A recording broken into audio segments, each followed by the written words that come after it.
तो आज हम जिस स्टॉक के बारे में बात करने वाले हैं वो है वीआई यानी कि वोडाफोन आइडिया का। दोस्तों काफी टाइम से इसमें काफी उतार चढ़ाव भी देखे जा रहे हैं। ये पहले इस स्टॉक का जो प्राइस है वो 10 रुपए था, फिर 9 रुपए, 8 रुपए भी हुआ, फिर बढ़ के 10 रुपए भी हुआ और अभी जो करंट इसका प्राइस है वो 10 रुपए 95 पैसे पे अभी ट्रेड कर रहा है। तो क्या ये सही टाइम है वोडाफोन आइडिया के शेयर खरीदने का, इसमें इन्वेस्ट करने का या फिर नहीं? तो चलिए जानते हैं। तो दोस्तों साल 2018 में वोडाफोन इंडिया और आइडिया सेल्यूलर इन दोनों कंपनियों का मर्जर हुआ था और इन दोनों कंपनियों को नया नाम मिला था, वो नया नाम है वीआई। तो दोस्तों इस कंपनी का जो मार्केट कैप है वो 1,18,000 करोड़ रुपए और इसका जो शेयर है वो अभी 10 रुपए 95 पैसे पे ट्रेड कर रहा है। इससे पहले इसका जो प्राइस था वो कभी 8 रुपए भी रहा था, कभी 9 रुपए भी रहा था, कभी 7 रुपए भी रहा था और शायद 6.5 रुपए से ज्यादा नीचे तो नहीं करा। तो अब देखते हैं कि ये सही टाइम है इसमें इन्वेस्ट करने का। तो दोस्तों इससे पहले हम जानते हैं कंपनी के कुछ पॉजिटिव साइड्स और कंपनी के कुछ नेगेटिव साइड्स के बारे में। तो सबसे पहले बात करते हैं वीआई कंपनी के कुछ पॉजिटिव साइड्स के बारे में।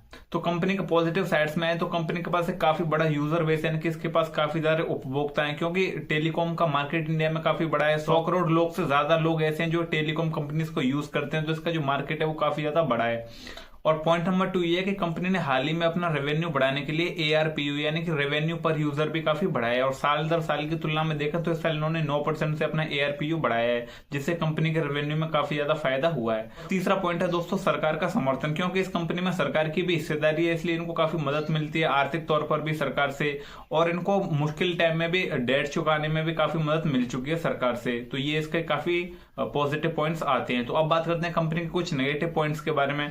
तो वीआई ने अपने पिछले टाइम से केवल लॉस बुक किया है, इसने एक लंबे समय से कोई भी प्रॉफिट दर्ज नहीं किया है। और दूसरा पॉइंट ये है कि कंपनी के पास कई सारी लायबिलिटीज हैं जिनके लिए इनको पैसा टाइम टू टाइम पे करना पड़ता है। इनकी देनदारियां काफी ज्यादा है, कर्जदार इन पे काफी ज्यादा है, क्योंकि इन्होंने अभी तक खुद को डेट फ्री नहीं कर पाया है, इसीलिए इनके पास कई सारी लायबिलिटीज भी हैं। तीसरा पॉइंट दोस्तों ये है कि इनके जो कॉम्पिटिटर्स हैं वो टेलीकॉम के फील्ड में काफी तेजी से आगे बढ़ रहे हैं, जो कि इनके लिए काफी माइनस पॉइंट है और इसीलिए कई बार ऐसा होता है कि इनके यूजर्स भी जियो पर शिफ्ट हो जाते हैं, फिर एयरटेल पर शिफ्ट हो जाते हैं। दोस्तों ये इस कंपनी के कुछ नेगेटिव साइड्स। तो बात करते हैं क्या ये सही टाइम है कंपनी में इन्वेस्ट करने का, क्या आपको वीआई की शेयर अभी खरीदनी चाहिए? तो चलिए मैं आपको कुछ इन्वेस्टमेंट फर्म्स के रिव्यू बताता हूं वीआई पर। तो दोस्तों आईसीआईसीआई सिक्योरिटीज ने अपना जो रिव्यू दिया उसमें कहा है वीआई कंपनी का जो टारगेट प्राइस है वो 7 रुपए रहने वाला है, यानी कि जो अभी इसका करंट प्राइस है 10 रुपए 95 पैसे, ये गिरकर 7 रुपए तक भी जा सकता है, यानी कि लोवेस्ट इसका जो टारगेट प्राइस है वो 7 रुपए बताया है।